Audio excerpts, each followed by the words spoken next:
Hello students, welcome to my English class 11। আজ আমি তোমাদের র্যাপিড রিডার বইয়ের text as you like it এর পার্ট 1 নিয়ে আলোচনা করব। শেক্সপিয়ারের লেখা নাটক অ্যাজ ইউ লাইক ইট, এটা এখানে গল্পের আকারে দেওয়া আছে। চলো আমরা পড়া শুরু করি। তার আগে আমরা জেনে নিই অ্যাজ ইউ লাইক ইট আসলে কি। অ্যাজ ইউ লাইক ইট এটি শেক্সপিয়ারের লেখা একটি কমেডি মানে হচ্ছে হাস্যরসাত্মক মিলনান্তক, অর্থাৎ যার শেষে আমরা কোনো দুঃখ নয়, যার শেষে আমরা একটা মিল খুঁজে পাই। যে নাটকের বা গল্পের শেষে একটা মিল পরিলক্ষিত হয় সেটাকে আমরা কমেডি বলে থাকি। তো অ্যাজ ইউ লাইক ইট হচ্ছে এরকম একটি কমেডি। চলো পড়া শুরু করা যাক। The story begins at a time when France was divided into provinces or dukedoms. The story begins মানে কি, দ্য স্টোরি গল্পটা, বিগিনস শুরু হচ্ছে, অ্যাট এ টাইম এমন একটি সময়, হোয়েন যখন ফ্রান্স ওয়াজ ডিভাইডেড ফ্রান্স বিভক্ত ছিল, ইন্টু প্রভিন্সেস মানে প্রদেশ, অর ডিউকডোমস মানে হচ্ছে ডিউক পরিচালিত বা ডিউক শাসিত রাজ্য। অর্থাৎ স্টোরিটা গল্পটা শুরু হচ্ছে এমন সময়ে যখন ফ্রান্স কয়েকটি প্রদেশ বা ডিউক শাসিত রাজ্যে বিভক্ত ছিল। In one such province there was a usurper who had deposed and banished his elder brother, the lawful duke. বলছে in one such province এরকমই একটি প্রভিন্সে বা প্রদেশে দেয়ার ওয়াজ এ উজারপার মানে হচ্ছে সেখানে একজন উজারপার মানে দখলদার, যে অন্যের জিনিস দখল করে। আর এরকম একজন দখলদার ছিল, হু হ্যাড ডিপোজড, যে কিনা ডিপোজড মানে পদচ্যুত করেছিল, অ্যান্ড ব্যানিস্ট মানে নির্বাসিত করেছিল, নির্বাসন দিয়েছিল, হিজ এল্ডার ব্রাদার মানে তার বড় ভাই বা দাদা, দ্য লফুল ডিউক, যে কিনা লফুল ডিউক মানে যে আইনসম্মত ডিউক, অর্থাৎ আইনত যে আসল ডিউক, বৈধ ডিউক, তাকে সে কী করেছিল, পদচ্যুত করে নির্বাসিত করেছিল। The duke who was driven away from his kingdom by his younger brother retired to the forest of Arden along with his faithful followers. The duke who was driven away, যাকে তাড়িয়ে দেওয়া হয়েছিল, অর্থাৎ এই ডিউকের বড় ভাই যাকে সে তাড়িয়ে দিয়েছে, বাই হিজ ইয়ঙ্গার ব্রাদার মানে এই ডিউক যাকে তার ছোট ভাই তাড়িয়ে দিয়েছে, retired to the forest of Arden, সে কোথায় চলে গিয়েছিল, ফরেস্ট অফ আর্ডেনের জঙ্গলে চলে গিয়েছিল। আর্ডেনের জঙ্গল হচ্ছে, আর্ডেন হচ্ছে একটা কাল্পনিক জঙ্গল, যেখানে মনে করা হয় যে কেউ সে খেলে আনন্দে জীবন কাটাতে পারে। উইথ হিজ ফেথফুল ফলোয়ার্স, তার বিশ্বস্ত ফলোয়ার্স মানে অনুচর, বিশ্বস্ত অনুচরদের সঙ্গে সে ফরেস্ট অফ আর্ডেনে চলে গিয়েছিল। তাহলে এই ডিউক কোথায় গিয়েছিল আফটার ব্যানিস্ট হওয়ার পর বা নির্বাসিত হওয়ার পর এই ডিউক কোথায় গিয়েছিল, ফরেস্ট অফ আর্ডেনে, এবং কাদের সঙ্গে গিয়েছিল, উইথ হিজ ফেথফুল ফলোয়ার্স, তার বিশ্বস্ত অনুগামীদের বা অনুচরদের সঙ্গে গিয়েছিল। This people soon got accustomed to the lazy life of the forest, and they felt it to be more relaxing than the life of a court. These people, এই লোকেরা, soon got accustomed মানে অভ্যস্ত, to the lazy life মানে অলস জীবন, of the forest জঙ্গলের যে অলস জীবনের সঙ্গে তারা খুব শীঘ্রই অভ্যস্ত হয়ে পড়ল। and they felt it to be more relaxing, এবং তারা এটাকে অনুভব করলো, মোর রিল্যাক্সিং মানে অনেক বেশি আরামদায়ক, than the life of A court মানে রাজসভা, অর্থাৎ সভার যে জীবন তার থেকেও তাদের এই অলস জীবন তাদের কাছে তাদের বেশি পছন্দের হলো, তারা বেশি রিল্যাক্সিং এটাকে মনে করলো, আরামদায়ক মনে করলো। They led the life like that of Robin Hood of England, and to this forest many noblemen came and spent their leisure time as they did in the golden age. বলছে দে led the life, তারা জীবন কাটাতে লাগলো, like that of Robin Hood of England, তারা ইংল্যান্ডের রবিন হুডের মতো করে জীবন কাটাতে লাগলো। অ্যান্ড টু দিস ফরেস্ট, এই জঙ্গলে মেনি নোবেল মেন কেম, অনেক অভিজাত লোকজন এলো, and spend their leisure time, তাদের লেজার টাইম মানে অবসর যে সময় কাটালো, as they did in golden age, যেমনটা তারা স্বর্ণযুগে করতো সেভাবে তারা তাদের সময় কাটাতে লাগলো।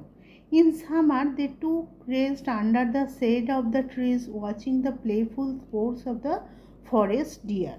ইন সামার মানে গ্রীষ্মকালে দে টুক রেস্ট, তারা বিশ্রাম নিত, আন্ডার দ্য শেড মানে ছায়া, অফ দ্য ট্রিজ গাছের ছায়ায় বিশ্রাম নিত, ওয়াচিং আর দেখতো দ্য প্লেফুল স্পোর্টস চঞ্চল খেলা, অফ দ্য ফরেস্ট ডিয়ার অর্থাৎ জঙ্গলের হরিণদের সেই চঞ্চল খেলা দেখে তারা তাদের সময় কাটাতো গাছের ছায়ায় শুয়ে শুয়ে। দে ইভেন ফেল্ট স্যাড, তারা এমনকি তারা দুঃখ অনুভব করতো, that they had to kill those deer for food, যে তাদেরকে খাবারের জন্য ওই হরিণগুলোকে মেরে ফেলতে হতো, এটা ভেবে তাদের দুঃখ হতো।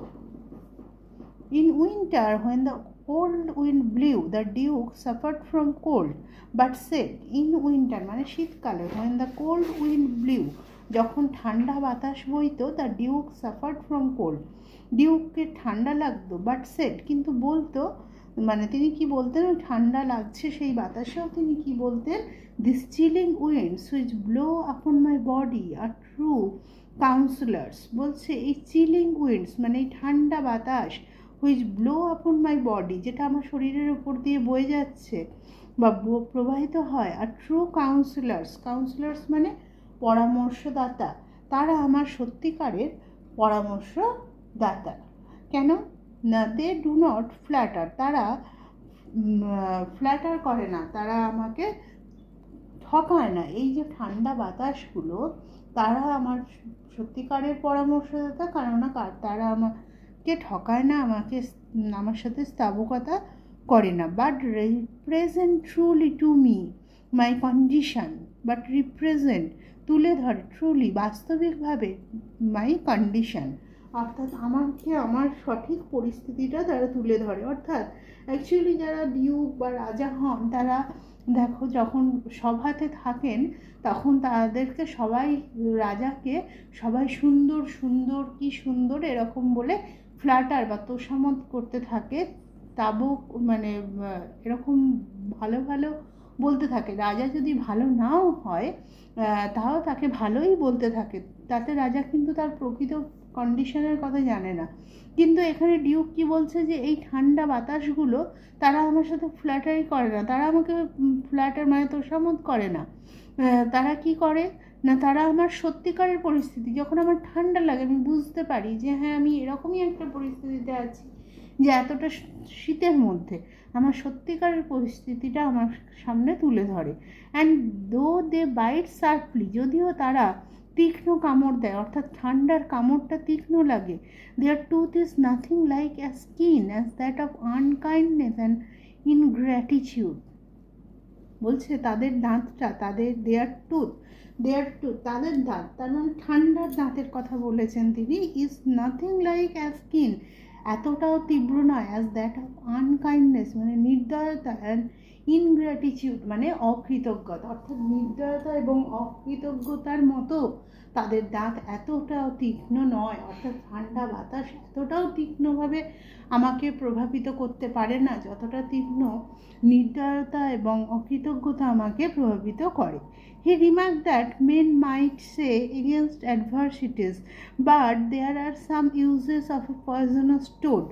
বলছে হি রিমার্ক, সে আরও কি মন্তব্য করে যে মেন মাইট সে এগেনস্ট অ্যাডভার্সিটিস মানে কি প্রতিকূলতা, বলছে যে মানুষ প্রতিকূলতার বিরুদ্ধে কথা বলে, বাট কিন্তু there are some uses of a poisonous toad মানে কি বিষাক্ত, টোড মানে ব্যাঙ, কিন্তু বিষাক্ত ব্যাঙেরও কিছু কার্যকারিতা আছে।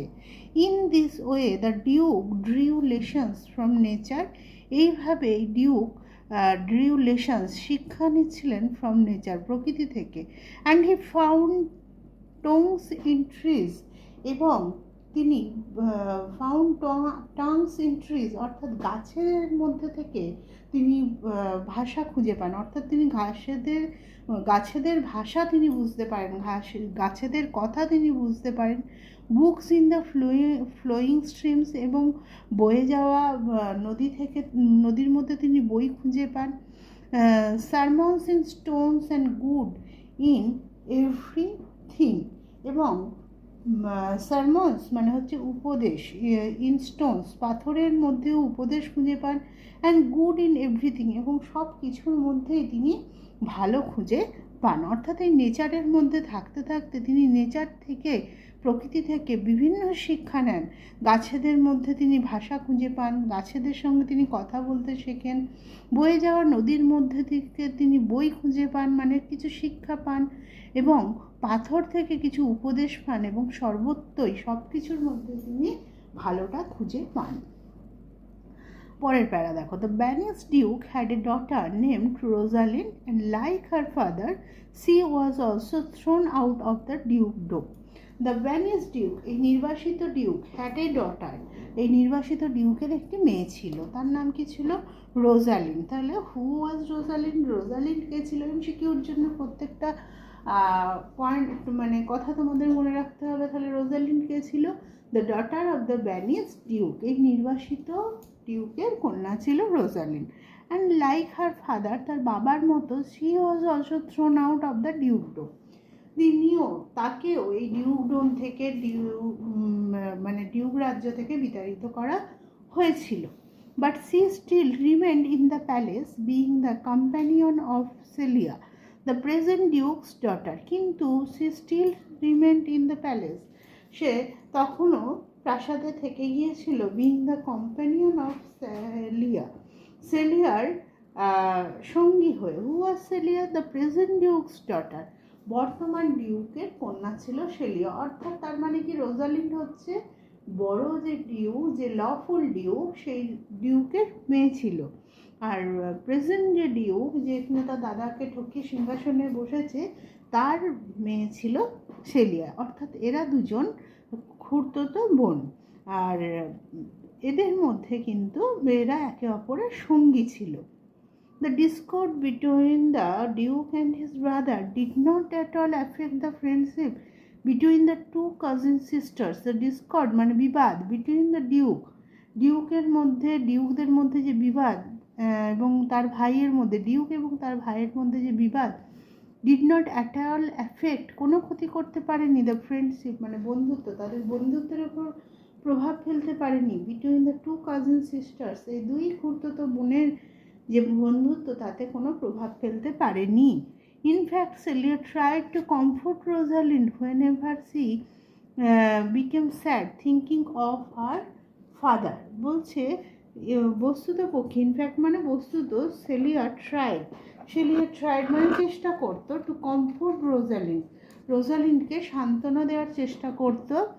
হোয়েন এভার, যখনই সে বিকাম স্যাড, সে দুঃখ পেত, থিঙ্কিং অফ হার ফাদার, যখনই সে তার বাবার কথা চিন্তা করে দুঃখ পেত, সে তাকে সান্ত্বনা দেবার চেষ্টা করত। One day when Celia was talking to Rosalind in her usual kind manner, a messenger came with the news that there would be a wrestling match and they could go and watch that if they so wanted. বলছে one day when Celia was talking to Rosalind, যখন সেলিয়া কথা বলছিল রোজালিন্ডের সঙ্গে, in her usual kind manner, সেই একই রকমভাবে যেমন সে প্রতিনিয়ত কাইন্ড ম্যানার মানে তার প্রতি দয়ার সঙ্গে, তার প্রতি সহানুভূতির সঙ্গে যেভাবে কথাবার্তা বলে, সেভাবেই কথাবার্তা বলছিল।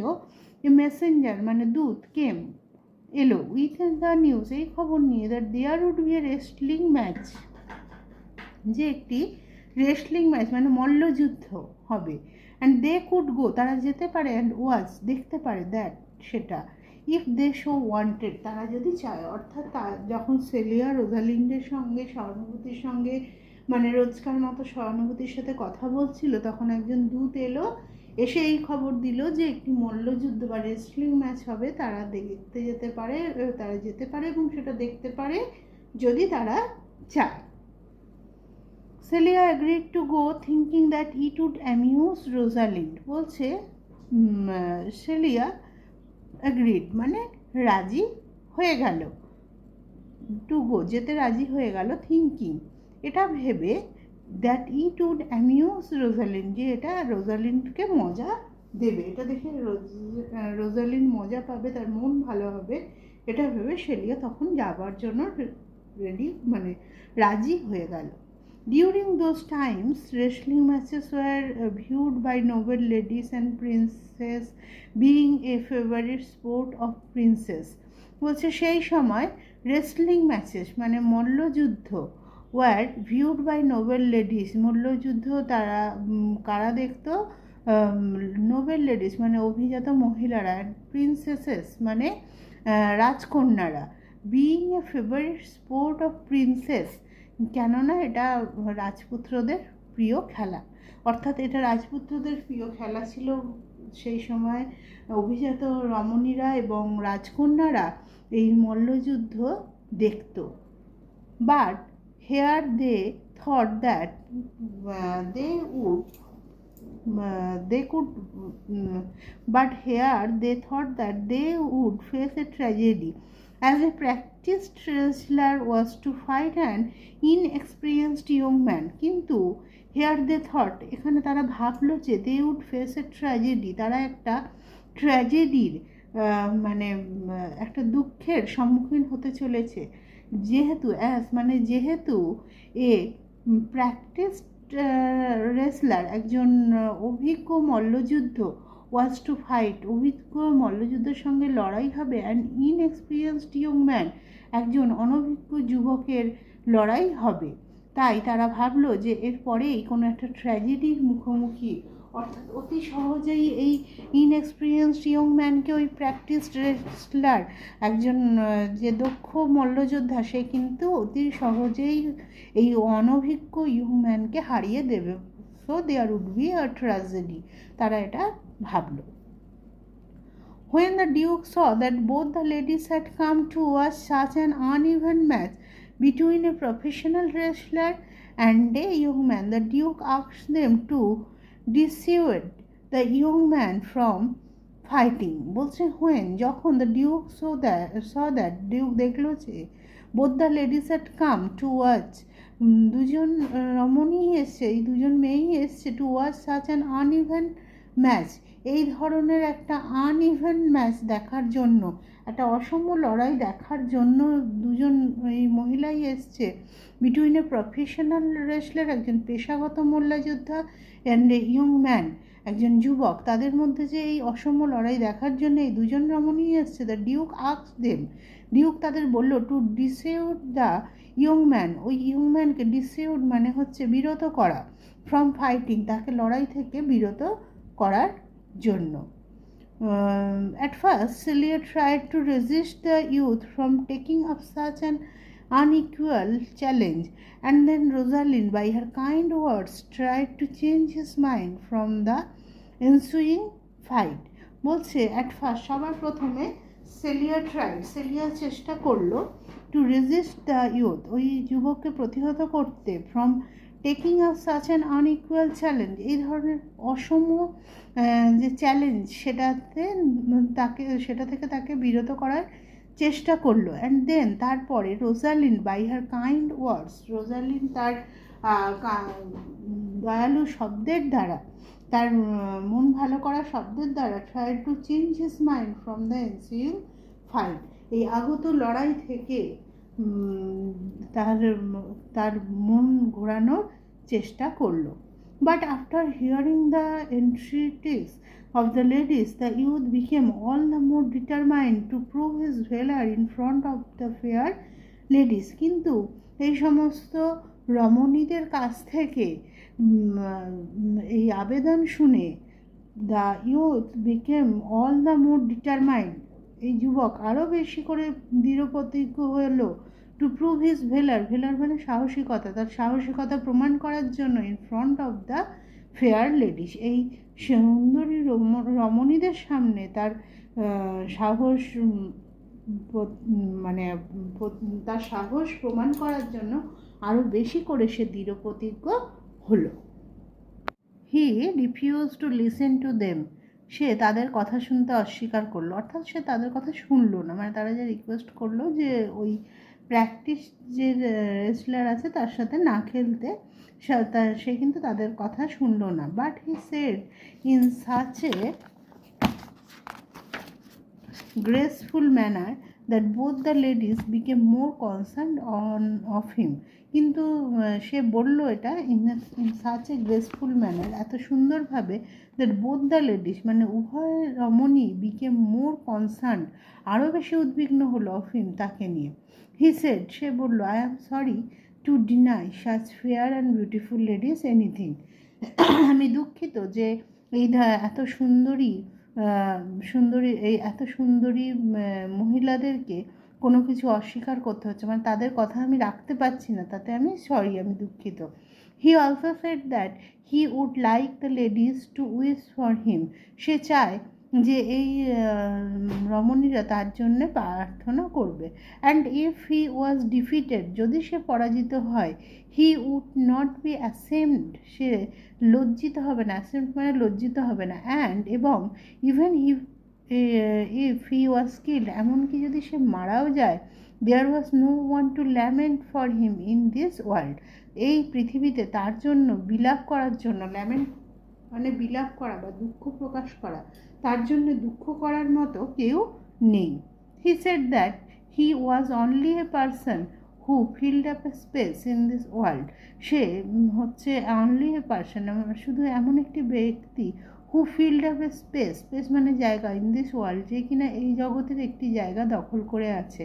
And it would be better supplied if he vacated his space, এবং সেখানে কোনো কিছু উড বি বেটার সাপ্লাইড, ভালো কিছু সাপ্লাই করা হবে, সরবরাহ করা হবে, if he vacated his space, মানে সে যদি তার স্থান পূরণ করে, অর্থাৎ তার মৃত্যু হলে, তার মৃত্যুর পর কোনো অন্য কিছু ভালো দিয়ে, অর্থাৎ আরও একটা ভালো মানুষ দিয়ে তার জায়গাটা পূরণ করা হতে পারে, সে এই কথা বলল। আজ আমরা পার্ট 1-এ এ পর্যন্তই আলোচনা করলাম। এর পরের দিন পার্ট 2-তে আমরা দেখব যে সেই রেসলিং ম্যাচে কি ঘটনা ঘটল। আজ এ পর্যন্ত, আশা করি ভিডিওটা তোমাদের কাজে লাগবে।